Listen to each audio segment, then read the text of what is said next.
নেতা রাজীব শাহনওয়াজকে। মঞ্চে উপস্থিত রয়েছেন আমাদের সকলের প্রিয় বিধায়ক তথা উত্তর চব্বিশ পরগনা জেলা পরিষদের সহকারী সভাধিপতি সম্মানীয় শ্রীমতী বীণা মণ্ডল মহাশয়া। উপস্থিত রয়েছেন এই ব্লকের ব্লক সভাপতি দাদা জিয়াউর রহমান।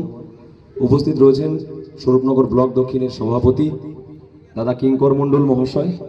উপস্থিত রয়েছেন যার নেতৃত্বে আজকের এই কর্মী সভা বিতারি হাকিমপুর গ্রাম পঞ্চায়েতের 83 নম্বর বুথের যে গ্রাম সভার সদস্য তানজিলা বিবি। উপস্থিত রয়েছেন এই ব্লকের এসসি ওবিসির সভাপতি দাদা দেবাশিস বিশ্বাস। উপস্থিত রয়েছেন বালতি নিত্যানন্দঘাটি অঞ্চলের গ্রাম সভার সদস্য মোস্তাক ভাই।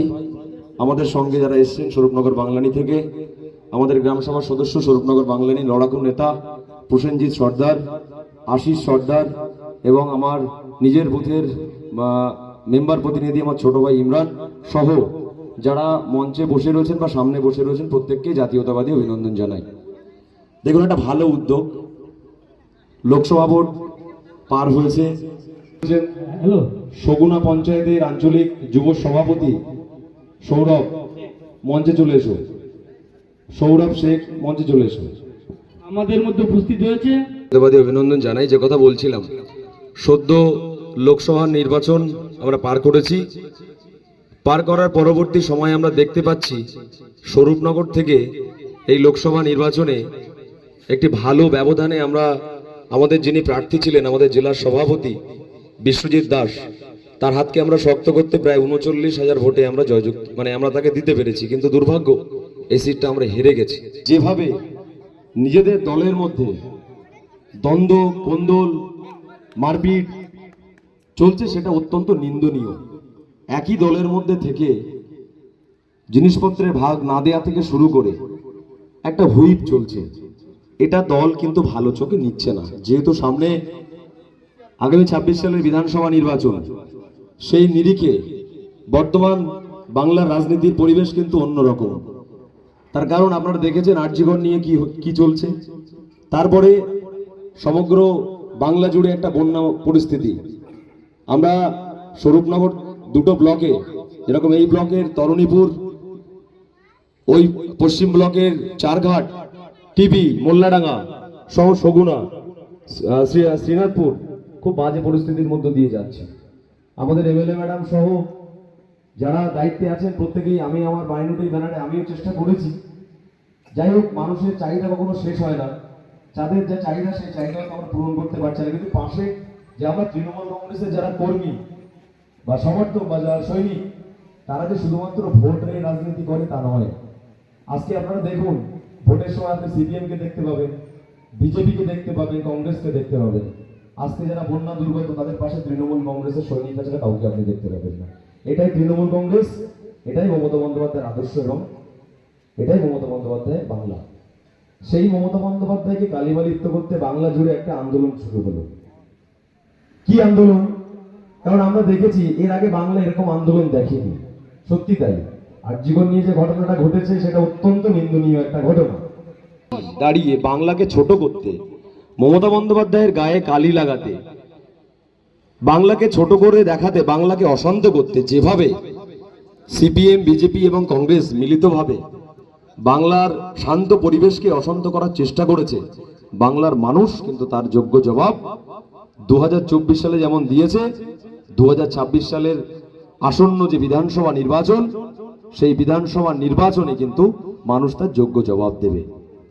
আজকে যারা বলছেন যে বাংলায় শান্তি শৃঙ্খলা নেই, আজকে যারা বলছেন যে বাংলায় উন্নয়ন নেই, তারা একটু উত্তরপ্রদেশ ঘুরে আসুন, তারা একটু মধ্যপ্রদেশ ঘুরে আসুন, তারা একটু রাজস্থান ঘুরে আসুন, তারা একটু হরিয়ানা ঘুরে আসুন।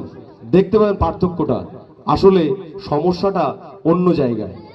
আমরা এখন মিডিয়ার যুগে দাঁড়িয়ে বিভিন্নভাবে আমরা মিডিয়াকে ফলো করি, কিন্তু সেটা ক্রস চেক করি না। কেন? একটা ঘটনা ঘটলো, সেই ঘটনার কিছু একটা অংশ সোশ্যাল মিডিয়ায় দিয়ে দিল, আমরা সেটা দেখেই বিশ্বাস করে নিই এই মনে হয় মমতা বন্দ্যোপাধ্যায় খুব খারাপ কাজ করেছে। সেই ঘটনাটা রিচেক করার দায়িত্ব কিন্তু আমাদের যারা দলের কর্মী সমর্থক আছেন তাদেরকে অনুরোধ করব যে আপনারা কোনো ঘটনা বিশ্বাস করার আগে একটু রিচেক করে নেবেন। বা চায়ের দোকানে, মোড়ে যখন মমতা বন্দ্যোপাধ্যায় বা আমাদের দলের সম্পর্কে কুমন্তব্য উঠবে সেটা পাল্টা কাউন্টার করুন। এটা করতে হবে, এটা আমাদের কাজ। কারণ আজকে দল আছে বলে আমরা আছি, দল না থাকলে কিন্তু আমাদের কোনো অস্তিত্ব নেই। আজকে দল আছে বলেই স্বাস্থ্যসাথী পাচ্ছি, আজকে দল আছে বলেই আমরা 2 টাকা রেশন পাচ্ছি, আজকে দল আছে বলেই আমরা বন্যার ত্রাণ পাচ্ছি, আজকে দল আছে বলেই আমরা কৃষক বন্ধু পাচ্ছি, আজকে দল আছে বলেই লক্ষ্মী ভান্ডার পাচ্ছি। ভাবতে হবে আমাদেরকে। আজকে ডাবল ইঞ্জিন সরকার উত্তরপ্রদেশ, কই সেখানে তো সমস্ত প্রকল্প নেই। তারপরে বাংলার প্রতি বিজেপির কেন্দ্রীয় যে বঞ্চনা সেটা কিন্তু প্রথম থেকেই ছিল, আছে এবং চলছে। কিন্তু মমতা বন্দ্যোপাধ্যায়, অভিষেক বন্দ্যোপাধ্যায়ের নেতৃত্বে বাংলা এগিয়ে চলেছে এবং এগিয়ে চলবে। আপনারা দেখেছেন গত কয়েকদিন আগে যে আবাস প্লাসের যে ঘরের যে টাকা কেন্দ্র কিন্তু আটকে রেখেছে। মমতা বন্দ্যোপাধ্যায়, অভিষেক বন্দ্যোপাধ্যায়ের নেতৃত্বে বিনামণ্ডলরা গেছিল দিল্লিতে আন্দোলন করতে, তারপরেও কিন্তু কেন্দ্রীয় সরকারের কোনো হেলদোল নেই। মমতা বন্দ্যোপাধ্যায়, অভিষেক বন্দ্যোপাধ্যায় কি বললেন যে না, আমরা কেন্দ্রের কাছে মাথা নত করবো না। বাংলার যারা অসহায়, নিপীড়িত, লাঞ্ছিত, দুর্গত মানুষ আছেন তাদের মাথার উপর ছাদ তুলে দেওয়ার দায়িত্ব কিন্তু আমাদের। সে কারণে তিনি গত কয়েকদিন আগে ঘোষণা করেছেন, আপনারা দেখেছেন নভেম্বর ডিসেম্বর থেকে কিন্তু আবাস প্লাসের প্রথম কিস্তির টাকা প্রত্যেকের অ্যাকাউন্টে ঢুকবে। তাহলে দল আছে বলে আমরা পাচ্ছি, দল না থাকলে কোথায় যাব? তার পাশাপাশি সারা স্বরূপনগর জুড়ে একটা সন্ত্রাসের রাজনীতি চলছে। এই জিনিস বেশি দিন চলবে না, এই জিনিস বেশি দিন চলবে না। আজকে 3 বারের বিধায়ক বীণা মণ্ডল মানুষের ভোটে নির্বাচিত জনপ্রতিনিধি, কারোর দয়া হয়নি। যদি কোনো নেতা মনে করে যে বীণা মণ্ডল এমএলএ, সে তাকে বাদ দিয়ে স্বরূপনগর সবটাই আমি চালাবো, তাহলে বলবো দাদা বা ভাই বা বন্ধু, আপনি মূর্খের রাজ্যে বাস করছেন। মমতা বন্দ্যোপাধ্যায়ের টিকিট স্বয়ং মুখ্যমন্ত্রী দিয়েছেন, কারোর দয়ার পাত্রী তিনি নন।